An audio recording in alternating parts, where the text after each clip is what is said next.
রাজধানীতে ফেরত আসছেন কর্মজীবী মানুষেরা। খবর রাখছেন সহকর্মী শাহরিয়ার ইমতিয়াজ, তিনি যুক্ত হয়েছেন আমাদের সঙ্গে। শাহরিয়ার ইমতিয়াজ, এখন ঢাকায় ফেরা মানুষের চাপ কেমন দেখছেন? ফিরতি পথে যাত্রীদের কোনো অভিযোগ ছিল কিনা? ধন্যবাদ মন্দি।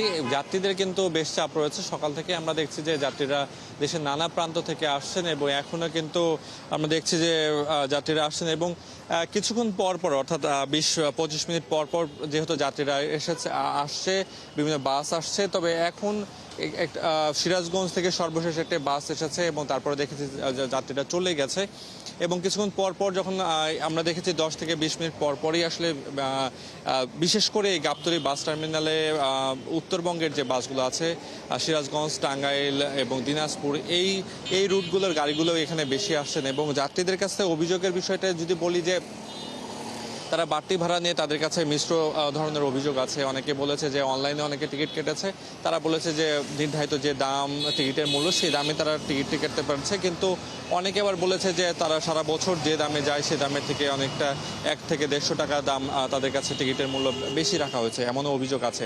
তবে আরেকটি বিষয় লক্ষণীয় যে আমরা যখন দেখেছি যে অনেক যাত্রী এই ঢাকাতে আসার পরে অনেকে যে বিভিন্ন এই রাজধানীর বিভিন্ন জায়গাতে যাবে, সেক্ষেত্রে তারা যখন সিএনজি বা উবারের মতো বিভিন্ন যানকে বেছে নিচ্ছেন তখন তারা দেখছে যে তখন আমরা দেখতে পাচ্ছি যে তারা কিন্তু বাড়তি ভাড়ার এক ধরনের অভিযোগ কিন্তু করছে। তো সব কিছু মিলে যদি এখন যদি বলি যে যাত্রীদের কাছে যে যাত্রীরা বলছে যে এখন পর্যন্ত তারা অনেকটাই নির্বিঘ্নেই আসলে ঢাকাতে ফিরতে পারছে।